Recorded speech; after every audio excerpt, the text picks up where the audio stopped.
Desde a antiguidade, em tempos que se perdem na memória, a humanidade olha para o céu fascinado com sua magnitude e beleza. E dentro do seu conhecimento, da sua cultura e das suas crenças, interpretou o que via.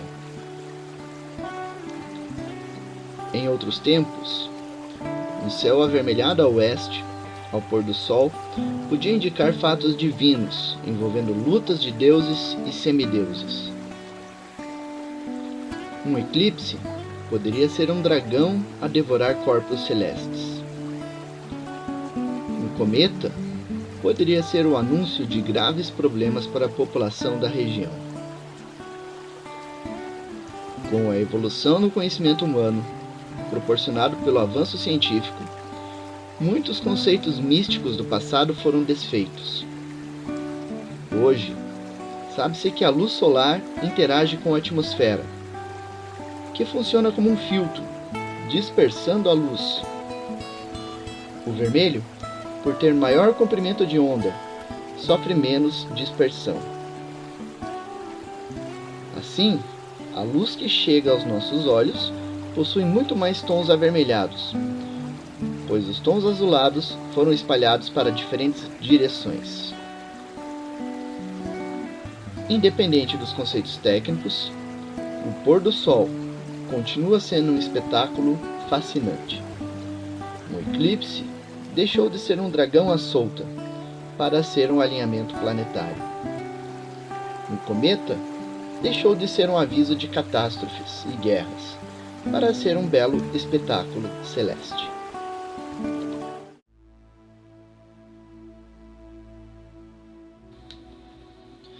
Conforme o Sol vai descendo a oeste, ao final da tarde, menos luz será refletida do solo e menos luz atingirá as partículas em suspensão na atmosfera. Assim, com o céu mais escuro, despontam os primeiros luzeiros celestes.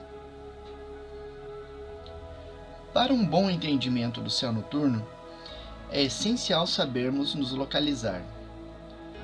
Por convenção, estabelecemos um posicionamento padrão em relação ao nascer e ao pôr do sol. O sol nasce a leste e se põe a oeste. Ao observar o céu, identifique onde o sol se põe. Seu ombro direito deve ficar direcionado para o lado onde o sol nasce. Seu ombro esquerdo deve ficar direcionado para onde o sol se põe.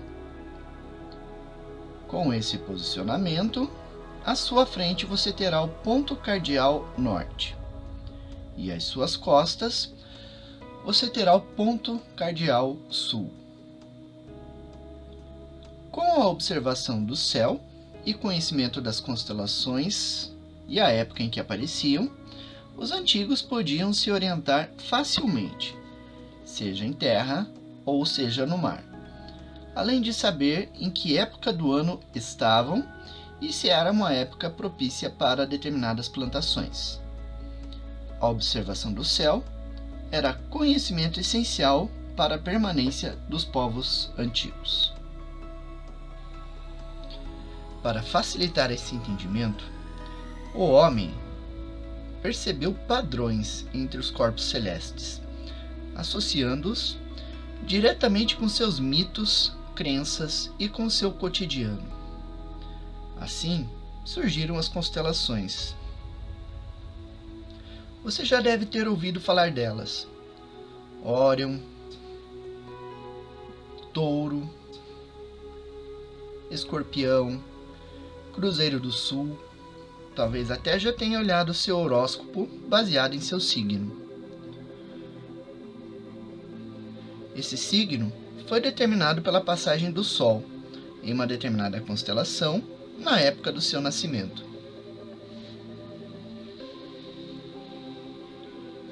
Ao longo dos 365 dias do ano, o Sol percorre 13 constelações dentro de uma faixa celeste, que possui 18 graus de largura. Ao centro desta faixa, temos a chamada eclíptica, com uma inclinação de 23 graus e 27 minutos. As constelações por onde essa faixa passa formam o chamado anel zodiacal e são em número de 13. Além das constelações que você percebe na astrologia, existe a constelação de Ofiuco, o Serpentário, e é por este caminho que irão transitar o Sol, a Lua e os demais planetas. Além das constelações zodiacais, temos as constelações austrais, ou seja, aquelas que se localizam no hemisfério sul celeste. Entre as mais conhecidas, temos o Cruzeiro do Sul, que é útil para orientação, pois indica o ponto cardeal sul. Temos também a constelação de Cão Maior, onde desponta a estrela Sírius, a mais luminosa do céu noturno. Além destas, temos as constelações boreais, que localizam-se no hemisfério norte celeste. Entre elas, temos as constelações de Ursa Maior, Pégaso, Andrômeda e várias outras. A posição das estrelas e constelações no céu vai mudar conforme a posição do observador. Um observador no hemisfério norte observará mais estrelas do hemisfério norte celeste. Um observador do hemisfério sul observará mais estrelas do hemisfério sul. E ao longo da noite, a posição das estrelas também vai se alterar, conforme passam as horas.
não apenas ao longo da noite, mas também ao longo do ano. A posição das estrelas vai alterando-se. Nas noites de inverno, a constelação de Órion surge no céu por volta das 5 horas da manhã. A constelação de Escorpião, por sua vez, surge no começo da noite. Ao longo da história da humanidade, várias civilizações surgiram, deixando sua marca através dos tempos. Seja na arte, seja na cultura, seja nas tradições e filosofias, ou mesmo na ciência, incluindo-se aí a astronomia. Estes povos uniram religiosidade e misticismo na tentativa de explicar o universo que se apresentava aos seus olhos.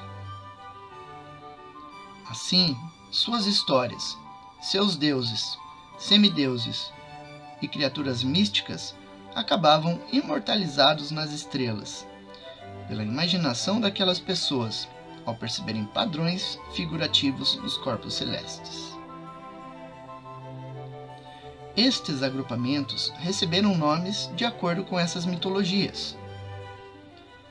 A astronomia moderna usou estas definições antigas para identificar diferentes regiões celestes, facilitando sua nomenclatura e padronização. O modelo adotado foi o greco-romano, mas ele não foi o único a surgir. Povos nativos americanos tinham suas próprias constelações, assim como o Egito e outras nações africanas e asiáticas. Em outro momento, falaremos delas. Um observador atento aos céus perceberá coisas interessantes ao longo do ano. Ele perceberá as mudanças de fase, posição e horários da Lua, perceberá a variação de movimento dos planetas e perceberá que algumas estrelas só serão visíveis à noite no inverno, enquanto outras só serão visíveis no verão. Isso ocorre por conta dos movimentos de rotação e translação do nosso planeta ao longo do ano.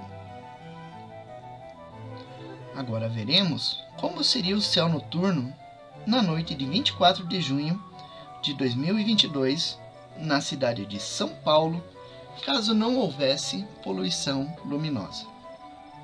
O Sol estará descendo abaixo do horizonte a oeste, logo no começo da noite. O tom avermelhado do pôr do sol será visto por algum tempo. Neste momento, olhando na direção do pôr do sol, você verá duas estrelas. A mais brilhante delas é Sírius, a estrela mais brilhante da constelação do Cão Maior. Na astronomia, a estrela mais brilhante de uma constelação recebe a denominação Alfa. A segunda estrela mais brilhante da constelação recebe a denominação Beta. O nome da constelação em latim define o restante da nomenclatura. Assim, Sírius pode ser conhecida também como Alpha Canis Majoris. Ela é também a estrela mais brilhante do céu. A distância de Sírius em relação ao nosso planeta é de 8,6 anos-luz.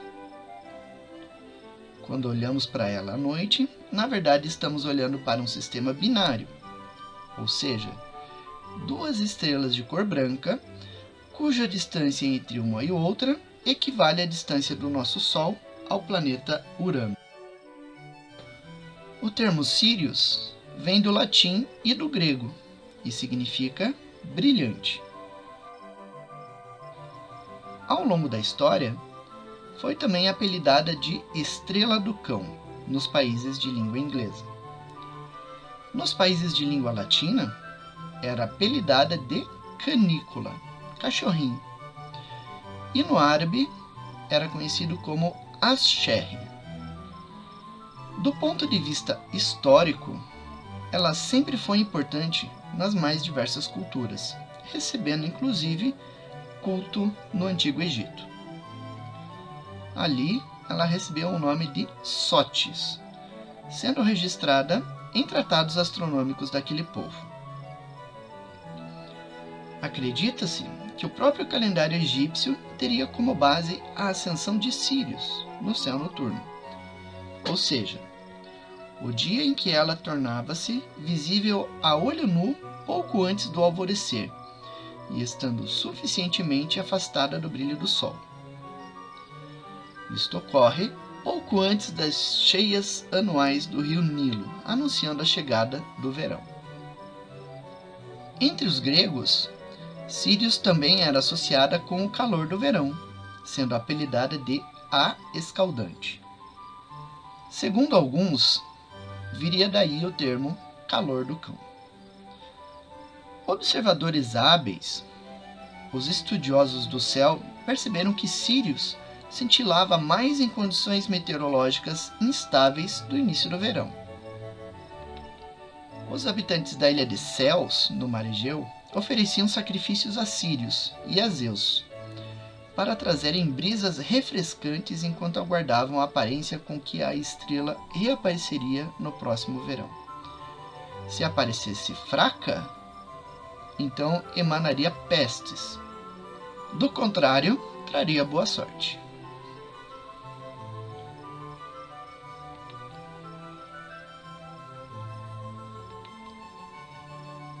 À medida que os minutos se passam, mais estrelas vão surgindo no céu.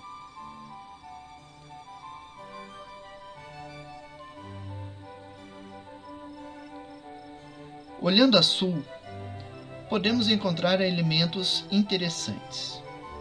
Talvez o mais famoso seja o Cruzeiro do Sul, formado pelas estrelas Magalhães, Mimosa, Rubídia, Pálida e Intrometida. A estrela de Magalhães compõe o pé da cruz. É a mais brilhante, localizada na parte inferior do braço mais extenso da cruz. Está localizada a 321 anos-luz de distância e é um sistema triplo, ou seja, composto de 3 estrelas. A segunda estrela em brilho chama-se Mimosa. É uma estrela gigante azulada, com brilho variável e situada a 278 anos-luz de distância da Terra. A terceira estrela chama-se Rubídia e é uma estrela dupla ótica, ou seja, 2 estrelas vistas apenas com instrumentos, mas que não possuem relação entre si. Estão apenas alinhadas em relação ao nosso planeta.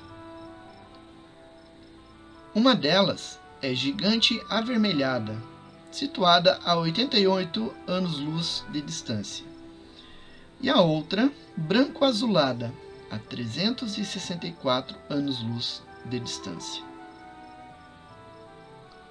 A quarta estrela chama-se Pálida e está situada a 345 anos-luz, sendo uma estrela branco-azulada e sendo também uma estrela de brilho variável.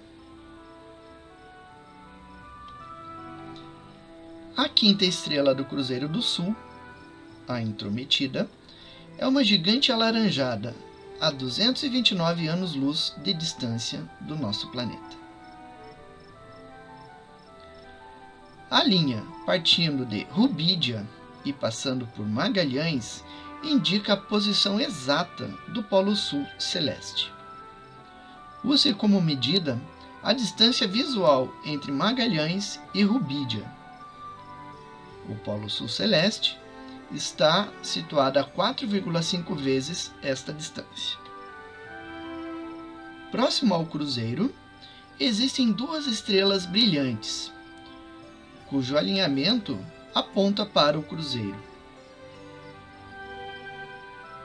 Elas são chamadas de Guardas da Cruz e fazem parte da constelação do Centauro. A mais brilhante delas é conhecida como Alfa Centauri, ou Rigel Kentaurus, e é o sistema estelar mais próximo do nosso sistema solar. Está situada a uma distância de 4,37 anos-luz. Ela consiste de 3 estrelas unidas gravitacionalmente. 2 delas são estrelas brilhantes e relativamente próximas, enquanto outra é uma anã batizada de Próxima Centauri, também conhecida como Alpha Centauri C. A olho nu, estes componentes principais são vistos apenas como um único ponto luminoso, formando a estrela mais brilhante da constelação de Centauro e a terceira estrela mais brilhante do céu noturno, superada apenas por Sirius e Canopus.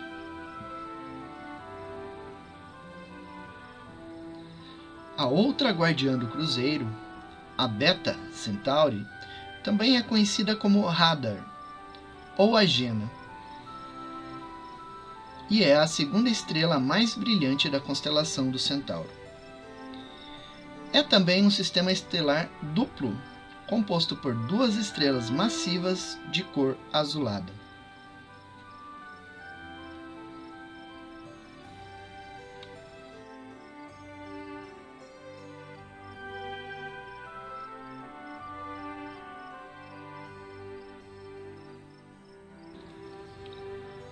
As horas vão passando e a noite torna-se ainda mais escura.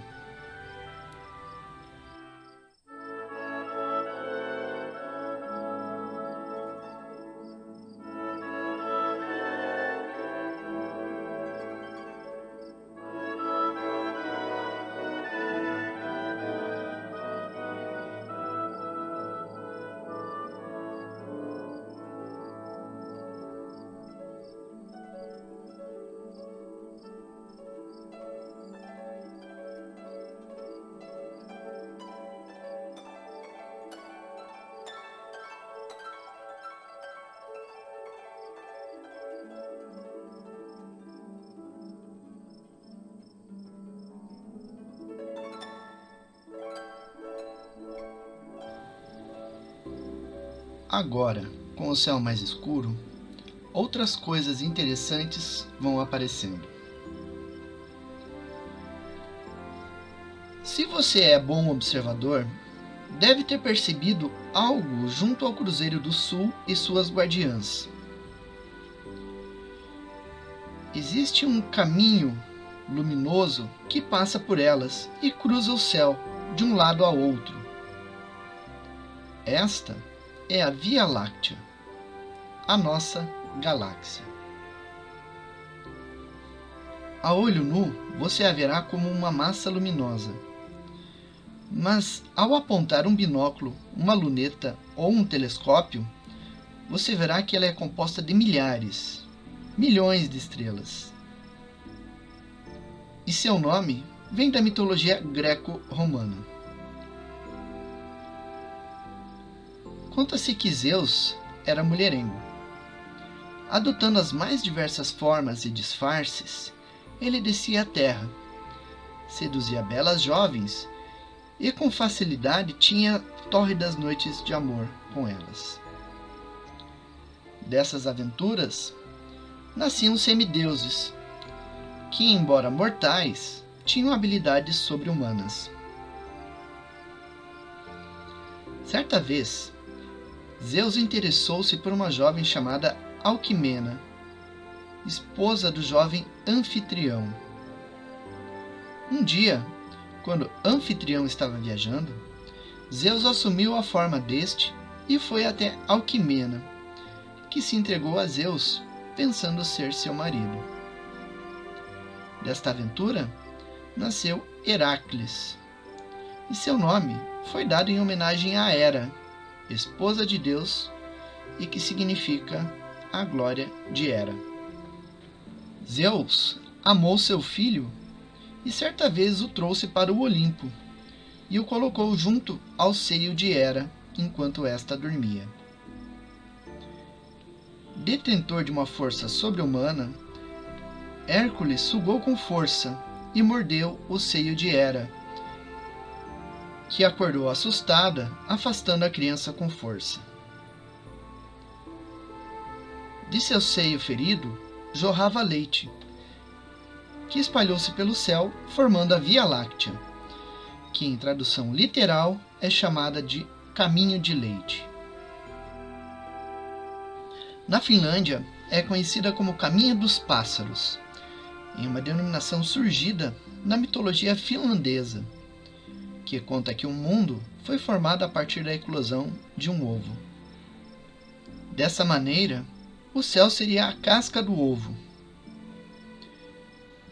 Ainda segundo sua mitologia, nos confins da terra existiriam os Lintukoto, que serviam como morada para os pássaros.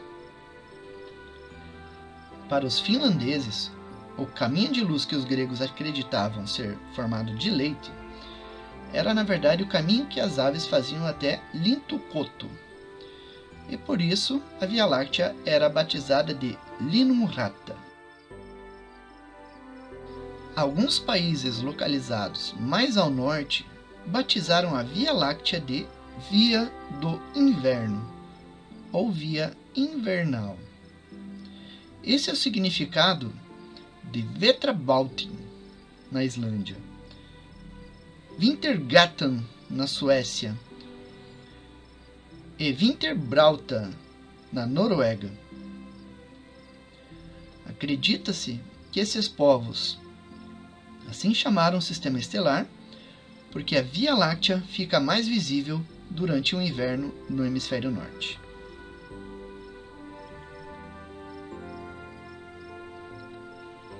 Na Armênia, era chamada de Hardi Gogi Shanapat, que significa o caminho do ladrão de palha em armênio. A história conta que o deus Vahagn teria roubado uma enorme quantidade de palha de Bar-Shan, rei da Assíria. Seu objetivo era levar toda a palha para a Armênia durante um inverno bastante frio. Para isso, ele teria atravessado o céu e derrubado um pouco de palha em seu caminho, formando a Via Láctea. Algumas evidências apontam que a história armênia teria se espalhado para diversos países e inspirado outros povos a usar a mesma referência para nomear a nossa galáxia. Na Chechênia, a Via Láctea se chama Sa-Tachina Tassa, ou, traduzindo, a Rota da Palha Espalhada. Na Turquia, Samaniolu é a Estrada de Palha, e na Croácia, Komova Slama, que significa a palha de Deus, embora os croatas também utilizem o termo Via Láctea. A noite avança, e com o passar das horas, as estrelas vão deslocando-se lentamente de leste para oeste.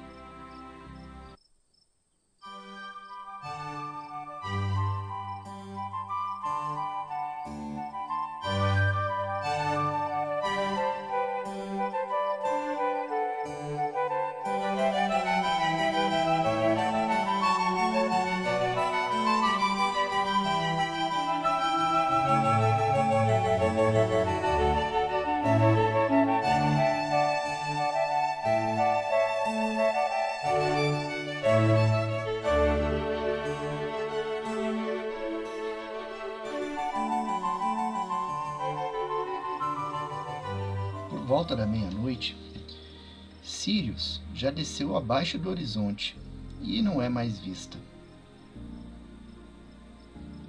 Apesar disso, o espetáculo do céu noturno, longe das luzes das grandes cidades, continua grandioso.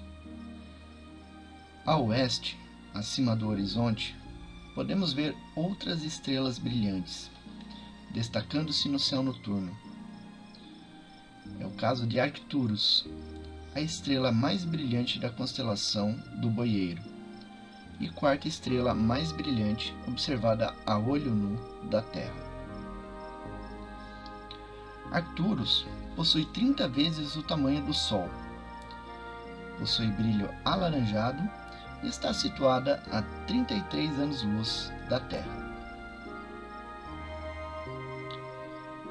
Na mitologia romana, conforme relatado por Higino, Icário e sua filha, a virgem Erígone, hospedaram um visitante chamado Liber Pater, que detinha os segredos da fabricação do vinho. Icário ofereceu vinhos a pastores da região, que, embebedados, acreditaram que Icário os havia envenenado e acabaram matando-o a pauladas.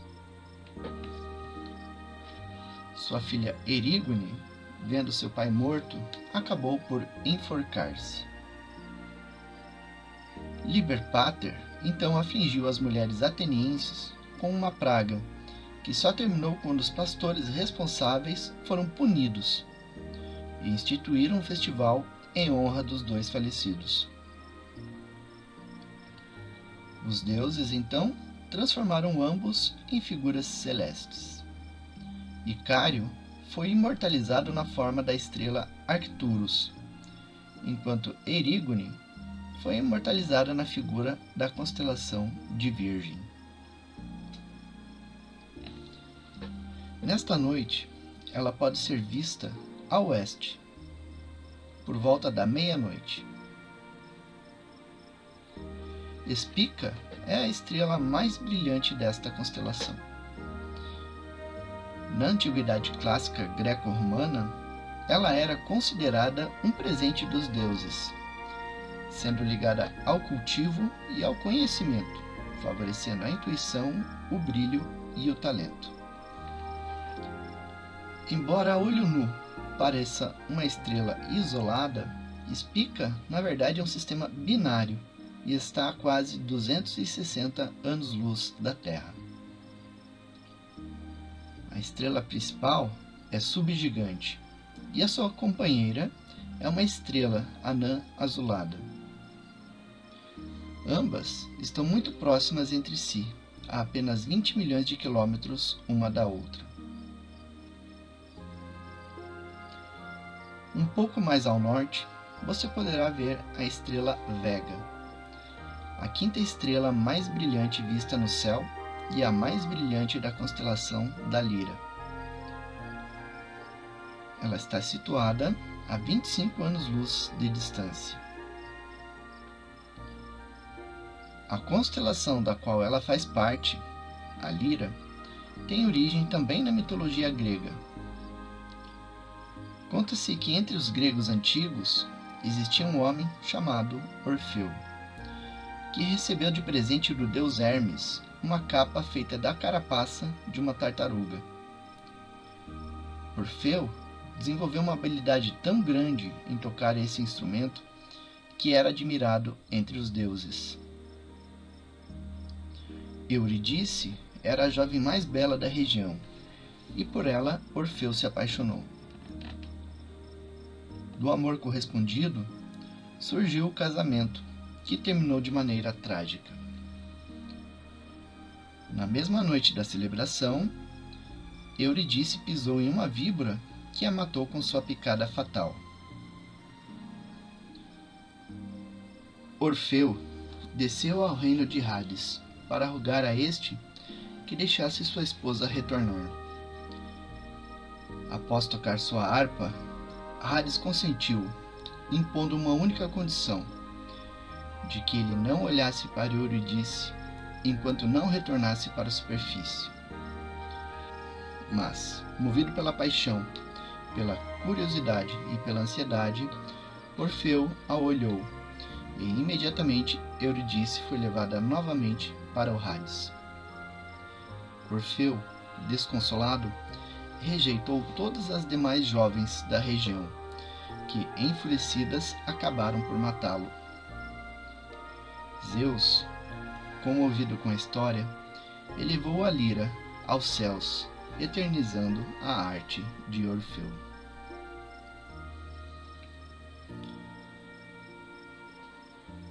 Olhando um pouco mais alto para o céu, você poderá observar outra estrela de brilho razoável.